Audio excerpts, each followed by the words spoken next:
See, I'm not going to stand here. Unless that's what I'm going for, if that's the effect. Okay, how's that? Some of you know I have something of a background in marketing and graphic design. So I take a moment to share with you where that got started. I got my start in graphic design actually in the communications department of a Baptist megachurch. One of those churches that's big enough to have departments, right? We don't have departments. I don't assume we'll ever have departments. We can, hey, a girl can dream, right? So I was the communications assistant in this Baptist megachurch, and that's kind of how I learned a lot. I've learned how to make bulletins, so if you like this, we can thank them. If you don't, just keep your mouth shut. But no, tell me if you have feedback, please. So I worked in this, I had a boss, and he had a boss, and he had a boss, and that boss's boss's boss was the lead pastor of this megachurch. And he was actually a super guy. He was really nice, he was kind, he was supportive, which was good because at this time, we were also, Christina and I and other friends were in the process of planting a church of our own, a little church plant in downtown Springfield, Missouri, and I've talked about this somewhat in the past. But not from this angle, because when we were finding our location and kind of figuring out what we were going to do and meeting in each other's houses, at that time, I was still working for this Baptist megachurch, for this pastor. And he was really supportive, more so than you might even assume. He always wanted to hear what we were up to, and he would read my blog posts, and just a real encourager. But as things progressed, the miracles started coming. We found a location that was absolutely perfect. It was right in the middle of all of the restaurants and bars and galleries and everything that we were looking for. And we had people to do the work, and we had a contractor, and we had volunteers with skill, and we found people with money who wanted to, not a lot, but just enough to get this done and that done at just the moment we needed it. These were miracles. And this megachurch pastor, he saw this happening, still very encouraging, still very kind. But I noticed a little shift in him as these miracles started happening. There was this little bit of jealousy to it. Because I believe in his heart to follow Jesus and to understand the way of Jesus, he looked at what we were doing. And he was connecting with it. But he couldn't quite understand it. Because as you might have guessed, a mega church, it's a very well-resourced place. They had departments, like I said. They had money. They had facilities. They could do just about anything they wanted to do. We were a little different. This church, we did not have money except the money we needed to just pay that bill and pay that bill and get the thing we needed. We were very grassroots and bootstrapped. And we were also very egalitarian, and none of us had any real personal ambitions. Nobody got a paycheck for doing anything. We didn't really have any titles beyond just what we needed in order to make things clear for communications. Nobody had any ambitions there of climbing some sort of ladder. And in that, it was very different from this megachurch scene, and this pastor saw it, and I think he saw the heart of Jesus in it. And he had a heart for Jesus, and there's a part of him that was jealous for that. Here he was, absolutely at the top of his game, and one of his bottom-rung employees, me, had something that he couldn't have. In all of his wealth and all of his resources, he saw our poverty, and he was drawn to it, and he didn't know what to do with it. There was a part of him that wanted to have a location where we were, because this was the place where every evangelism-minded church, every growth-minded church in the city wanted to have some kind of presence there downtown, where all the young people were, where all the artists were, where all the action was, right? And he, in his wealth, found himself envying our poverty. Did I just say that? Did I just say wealth was jealous of poverty? It reminds me a little bit of what we're looking at when we read this gospel about Jesus turning the tables over in the temple. There is a reversal happening. You have to have some serious turning of the tables for wealth to envy poverty. But let's look a little bit closer at what's happening in this gospel. It's a really, really interesting scene because it's mentioned that this happens in all four of the Gospels, but John brings it up much sooner than the others do. So if you want to have a debate about timing, we can afterwards. But what we see here is Jesus is in Jerusalem, Jesus is in the temple. He goes into the outer court. So I'm going to bring some of what I know from the other Gospels and other research into this that you might not necessarily see in the words of John. This is happening in the court of the Gentiles, or the court of the nations is another name for it. Now the temple, this was the Jewish temple, it was the temple of the Jewish people, and so the temple proper was reserved for Jewish people. But there were also a lot of non-Jewish people who came to Jerusalem for one reason or another. They were God-fearers, or they just liked to pray, they liked to visit, and this was the space for them, the court of the nations, and it was humongous. You could fit hundreds of thousands of people in this space. Imagine like the Basilica of St. Peter in Rome and that huge piazza they have out front. You can fit just untold numbers of people. And they planned for this when they rebuilt this temple. There's like, people are going to want to come from all over. But little by little, over time, these Jewish leaders of this Jewish temple decided that they didn't really want that space to be there for all of these Gentiles to come.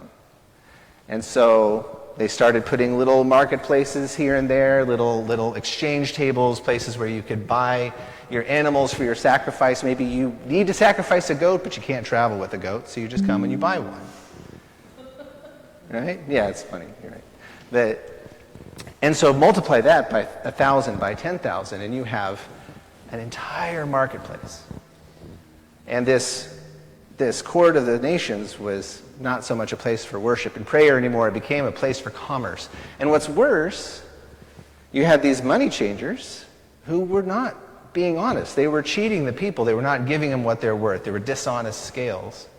So first you replace a place of prayer with a place of commerce, and then you take that commerce and you make it unfair. You have thieves, you have cheaters, you have all kinds of dishonesty going on, and Jesus he boils over. He can't take it. So we see some of Jesus' manual skills. We know he was a carpenter. He also pulled up a whip making video on YouTube or something at some point. He made his own whip, and he went in and he said, "Enough, enough, enough. You have turned my Father's house. You have turned a house of prayer for all nation into a den of thieves." We see him, he's literally picking these tables up and turning them over, right? He's taking the bags of coins, pouring them out on the ground. He's whipping these animals. He's not hurting the animals, okay? I feel pretty confident he's not hurting them, but he's cracking that whip to get them to run away. So it's like, hey, look, I'm wrecking your business right here because this doesn't deserve to belong here. This is a place of prayer. Turning the tables literally, but also turning them metaphorically.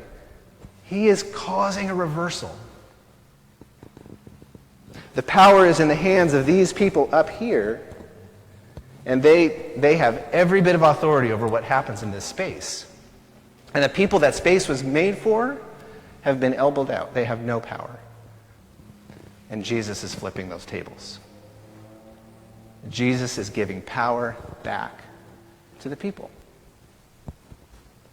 He is using his voice not to advocate for himself, but for the people who have been marginalized, the people who have been stripped of their agency, who have been stripped of their resources, stripped of their authorities. How do we use our voice? That megachurch pastor, again, I don't have anything negative to say about this guy, super guy.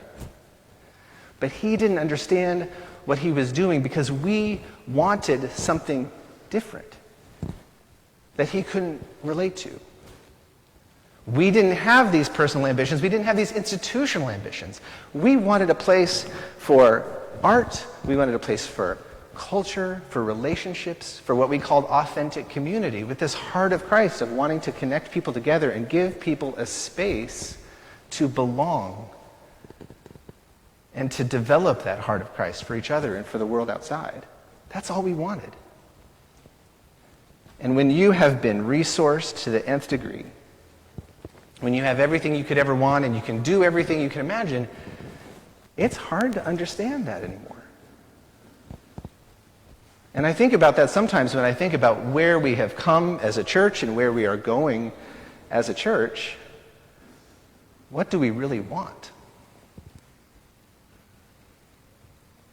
Are all of our goals and all of our ambitions, are they institutional?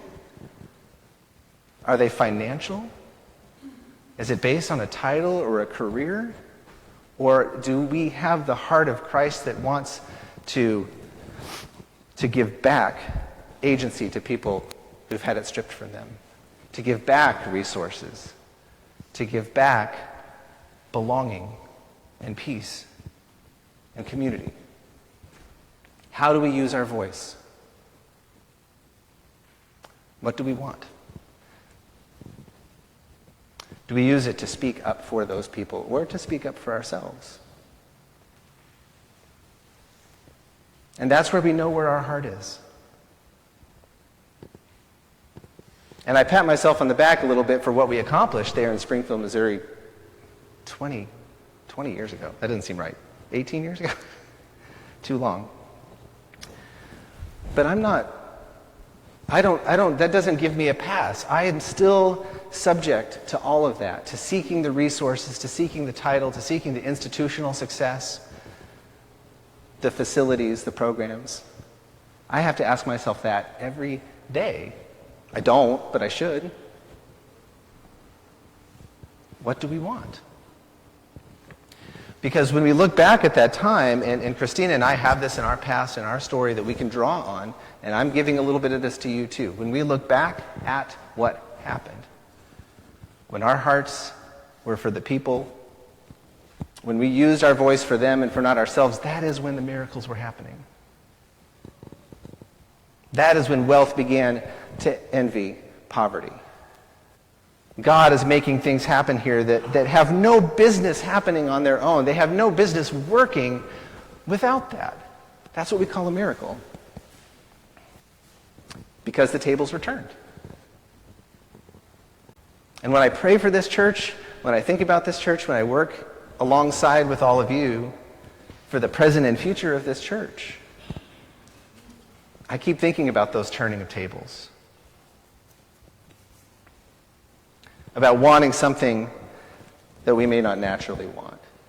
Letting the Holy Spirit work in our hearts. Letting God speak to us to say, speak out for them. And yes, I am talking about necessity pantry patrons. The people who come here every other Wednesday by the hundreds.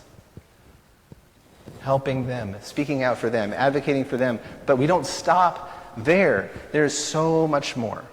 People who have deodorant and people who have shampoo and who have toothpaste and all of those things are still lacking many things. And sometimes that's just belonging. Sometimes it's just having a support network, knowing that there's people who have your back, having hope week in and week out that there are good things for them. Is our heart for us or is our heart for them? And I think as we turn those tables in our own hearts, that is when the miracles start. Amen.